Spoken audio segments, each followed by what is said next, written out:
Hello, I am a Tracy Clark, author of the Cass Raines Chicago Mystery Series, and I have the pleasure today of talking to Faye Snowden, author of the Raven Burns series, which is really I'm sort of anxious to get to it. We're going to be talking about Raven Burns today, and I guess we could start off, Faye, by just sort of giving us a sort of synopsis of what the book's about, the character, and then we'll get started with the conversation. How about that? Oh, certainly. Thank you, Tracy, and thank you for being here. So Raven Burns is a homicide detective. She's from a small town called Bird's Landing, Louisiana, and she has a little complication in her life. Her dad's a notorious serial killer who spends a lot of time, he's since died, but he spends a lot of time in Raven's head. And she spent her whole life trying to make up for what he did. And actually that's why she's a homicide detective, because she's trying to put men like him away. So she just spends time in Bird's Landing chasing serial killers. And in this latest book, she must save her nephew from a serial killer. So if she doesn't find the person who's doing all these terrible things, then her nephew will die. And so that's a little synopsis of the second book. Yeah. Let's talk about Raven. So when as a writer myself, when I sort of create characters, I try to sort of give them a mixture of light and dark, sort of muddy them up a little bit, so that they're not perfect people. With Raven, however, there's sort of this gradation between dark and less dark. There's not really a lot of light in there. And that's probably because she, of course, is the product of a serial killer who, reading the books, has sort of groomed her and sort of created her as this sort of a weird, sort of mixed up character. So she's got a sort of a lot to sort of combat and fight against. Was that a conscious effort on your part to sort of make her this less dark? Or are you sort of hoping that somewhere along the series, there's going to be some more lightness in her? I really hope there's going to be some more lightness in her, because when I was kind of making her, I was thinking about dark and light.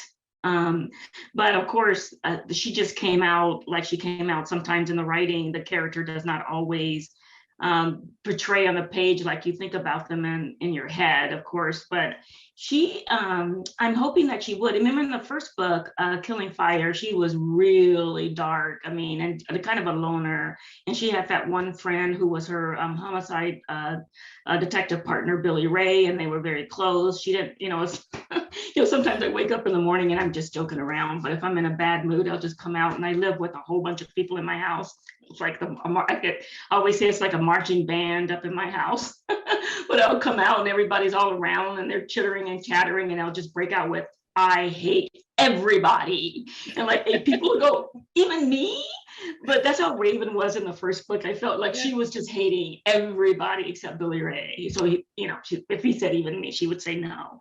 But in the second book, I think she's gotten a little bit lighter. So she's made one disastrous friendships, but we see her kind of get a glimpse of how she was as a teenager. She had friends that she hung out with, and she has that relationship with her foster brother, and then she also has relationships with the old people and the cafe and Billy Ray's restaurant. So she is less dark, but by the end of the series, she is going to make a decision. Every book is going to be a decision that she's going to make at the end of the book. And at the end of the series, she's going to finally make the decision that's going to set her on a light path or a dark path. So that was intentional. A long answer to your question. But she sort of got this thing where sort of Floyd, her father, is in her. I mean, it's not like she has sort of escaped his past. It's not like she has sort of gotten some distance from whatever evil he's done. He's living in her head, literally. So she sort of can't get too far away from that. And there is that switch that when triggered, she sort of becomes Floyd-like. And that's sort of a weird sort of place for a main character. Now, secondary characters, we can sort of see that, but main characters are supposed to be our champions, our heroes, those people who sort of guide us through the story. We like them, we might not like them so much, but they're our person, right? our person in this series is sort of a complicated, switchy kind of a person. What sort of thought process goes into that sort of mixture? You sort of, yeah, you think she's light. I don't see it. You don't see any light. Maybe I'm missing it, but I can sort of see her either going this way or that. She's sort of trying to atone for her father's sins. She's become a police officer. She's trying to serve and protect in Little Bird's Landing. But she can sort of make a decision that sort of puts her on a different path. She can, and I'm glad you saw that. It's most definitely. So I chose to write about serial killers because I see them as a microcosm of the evil in our society, right? I really think, and that's where I'm going to zen out and probably scare people, but I really feel that it's like they're just like this little illustration of the things we're willing to do to each other. It is, right? And then a lot of people think that this darkness is not of us. They think it's outside of us. So when someone does something really evil, we put them in jail. We say, oh my goodness, where did that come from? This doesn't happen to, in our neighborhood. It's not part of our society, but it is. And I think that one of the ways that you conquer darkness is that you recognize that it's a part of you, and you control it. And that sounds really weird because that makes it sound like I can just go out and start, but I won't. But you just control it. You recognize it. Don't do what is that Minority Report? Don't red ball me. But I really believe that all of us have that in us. And until we recognize that is in us, then we're not going to be able to get rid of it, or we're not going to be able, never going to get rid of it, but mitigate it, kind of understand where it's coming from, kind of making sure you can prevent it, right? And I think about, I had this one professor that told me once, she said, if you ever want to know how a society is, look at how they treat their babies, right? And then so I just feel like the darkness of a parent, sometimes your baby's screaming and you want to shake them, right? Mm-hmm. And then, but a reasonable person would say, well, that's not the proper response to this. It's just a baby. I'm gonna just see what I can do to soothe him. But somebody that I feel like they don't understand, or they give into it more easily, right? Oh my God, I'm having this terrible thought. I must be a terrible person, blah, blah, blah. And then I'm going to shake this baby because I make him be quiet because I can't take it anymore. I know that's kind of weird, but I think that if you recognize it, you can deal with it, right? And that's what I'm hoping that Raven will do, but I don't know. Well, in her case, then how much atonement is enough? I mean, her father was pretty hardcore. I mean, it's not like he sort of made a mistake and something happened. I mean, he was really actively out there hunting people, and she was along for the ride. She was a kid, but she sort of got that grooming, that sort of conditioning. How far is she willing to go, or will she go, to sort of separate herself from her father's sin? Yeah, and right now I think she's going too far, right? I think you and I were on another interview, and I think I kind of described this a little bit. I think that there's some things, like she's trying to prove her humanity, and I don't think that you can prove, I mean, to me, it's like she needs to just cut herself off from her father, recognize that darkness is in her, and just say, okay, I'm having these that's not me, that's something I'm gonna just push that off to the side and go about my life and do what I want to do. But in the meantime, she doesn't recognize that, but then she also doesn't recognize that there's no way that you can prove yourself human to someone who thinks that you're not, right? That you're already human. You get that when you're born. You're human. So there's no way, you're wasting time if you have to go out and prove your humanity. And I really believe that that's one of the big mistakes that she's making. But aside from not recognizing that she needs to accept the darkness and then just deal with it, which she's not, because you're right. So sometimes she'll switch. Her moral compass is all over the place. So. Mm-hmm. Well, at the end of this book, she doesn't sort of seem all that jazzed about staying with the police department, but she stays with the police department Mhm. because that's her, I guess, avenue, her way of doing it. It's Yeah. not like she's completely satisfied with that choice. It's just the choice that she has at the moment. Um, Mhm. and that's how she's going to sort of move herself forward. But I don't know. I don't know where she goes from this point. I mean, how far or how long is she sort of going to ignore the fact, that she's got some stuff to deal with? Yeah. Yeah. It's kind And of hard to sort of live with a serial killer in your head, which is what she's it, doing. I mean, yeah. how do you how do you sort of move from that? I mean, either you sort of expel him some kind of way through therapy or whatever, or else you sort of go mad, actually, right? I mean, you Mhm. never know where you are. Yeah, and I think for her, and this is a good thing that, and then I also believe that a person that we collect, and this is just my opinion, right? I'm not a doctor or anything. You're like, yeah, of course, I'm not a doctor, but I do believe that we collect things in our head, and sometimes they come in uninvited around us from all over all the world, all this media. We just collect all that stuff in our head. For Raven, it's her dad that's collected in her head. But just because, and I do believe, just because that you have thoughts or you have darkness in you, that doesn't make you a dark person. You're not your thoughts. And then sometimes when I'm just like going, nuts with everything that I have to do, and I'm thinking, oh my gosh, and writers doubt all the time, I'm not good enough, or blah, blah, this book's not good enough. Sometimes I just do this. This is a guy named Eckhart Tolle, I believe, and I don't know if I pronounce his name correctly, but he talks about just like watching those thoughts. You just, you don't judge them, you just let them come, and then you watch them. And then, and then another person I was reading was talking about how, whether you're a good or bad person, and that's a whole other big thing. But you just look at it like if you have a thought about, shaking a baby, for example, you say, oh my goodness, I'm a terrible person, but it's the distance that you put between that thought and how you feel about yourself.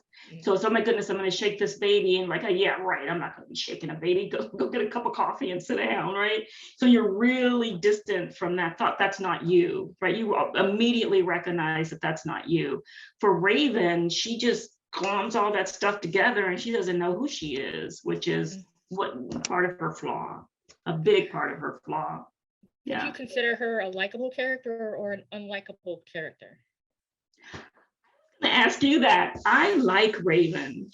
I like her. She does unlikable things sometimes. Yeah. But yeah.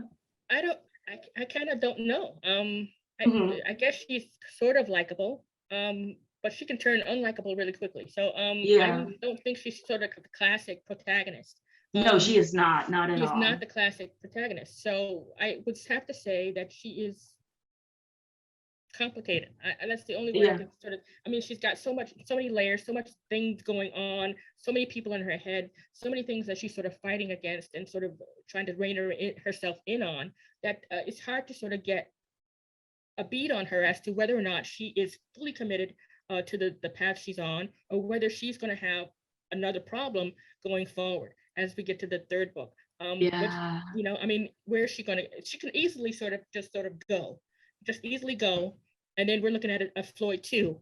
You know what I mean? So Oh wow, it's so interesting that you think. okay, so Yeah. I'm thinking so she's reining her in really, really tightly, but that can go any minute. So I'm not, in terms of likable and unlikable, I'm not quite sure, which is kind of interesting for readers too, to Mhm. sort of not know, to not have it sort of written down for them, dot by dot, that they sort of have to take this journey with her and figure out how she's going to go this way or that, whether or not she's going to continue with this sort of reinvention and sort of find herself, or whether she's just going to lose it. And then we're looking at another serial killer. So it's sort of interesting for readers, I think, I'm counting myself among that group, to sort of find out which way this goes, which way the door swings.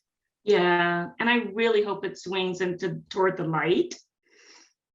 But I don't Uh-huh. know. I think it will, without sounding contrived, right? Mhm. That to make it swing toward the light, and then people just, and I hope I haven't. I don't think I've written myself into a corner. But you know how in some people, when the author's just kind of, the God comes out of the machine and kind of arranges thing, and the reader knows, right?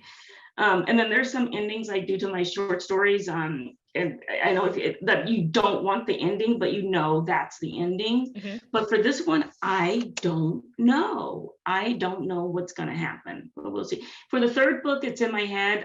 It's in my head, but I think I know where it's going, but I'm not sure. Yeah, because the police department that she works with is not pretty corrupt, but corrupt, right? They walk a fine line. Yeah, so she's got this. She doesn't have any good role models, except I would say for Billy Ray, and then he's kind of getting a little dark too, which I did not like that in this book. Yeah, well, you wrote it. I mean, I know. You sound like my son, Mom. You wrote it. Yeah, I did, but I was like, gosh, I don't like how he. Dark is good. Yeah. There's nothing wrong with dark, and there's nothing wrong with ambiguity. Ambiguity kind of is sort of interesting and intriguing. We want to sort of discover what's going on. So I think you sort of have a good path going, and we'll see what happens in book 3. Yes. Yeah. So we'll see. I really want her. And then, like I said, my guiding philosophy is that she has to accept that there's nothing that she can change about who she is and who she was. But now it's about, what she's going to be in the present, and what, kind of making sure her moral compass isn't like all over the place. So she has to do that. But in your opinion, she's got a firm grip on reality, right? Is that what you're saying? So the voice in her head we can sort of expect that, maybe. But there's also sort of a dark sort of a figure that sort of haunting her, right? I was kind of say stalking, but yeah, sort of on the periphery of her life. Is that reality, or is she sort of imagining that, or is that some indication that maybe she's not completely sane? Right, and for lack of a better word. I know and I'll just say, for no spoilers, but a combination of both. Right. So in the second and the third book, you're going to find out who that person or who that thing or what's going on there. And it's so interesting to me because when I used to work IT, well, I still work IT, but I used to work IT where I was 24/7 on a call. So some break, you have to go in and fix it. So I remember being up like with a few hours of sleep, and in that book, she was lacking sleep as well, or in this one. And I would, be driving home. Shouldn't have been driving. I know I shouldn't have been driving, and I would actually started where I would hallucinate. And one time it was so weird. I felt the yellow on the divided road just kind of come up and just wrap around the car. And I'm like, okay, I'm exhausted. I need to go back. I need to go get some sleep. But that's kind of her. Some of it's her imagination, because she hasn't gotten any sleep. She's worried about her nephew. She's, she's got her dad in her head. She's got, everybody's turning against her and everything. So I think some of that comes from her imagination. Who's your favorite secondary character in the series? Oh, you're gonna laugh. I love Willie Lee. Oh, come on. The trouble. Really? I love Billy Ray, and then Ed May. I really liked Ed May for some reason, but Willie Lee is just so funny. I mean, I like funny characters. He's just so like, it's interesting, huh? So yeah, that's such a weird bent, but okay. yeah. And then when I was first writing the book, my favorite secondary was Ed May. I really liked her, and then Billy Ray will always be my.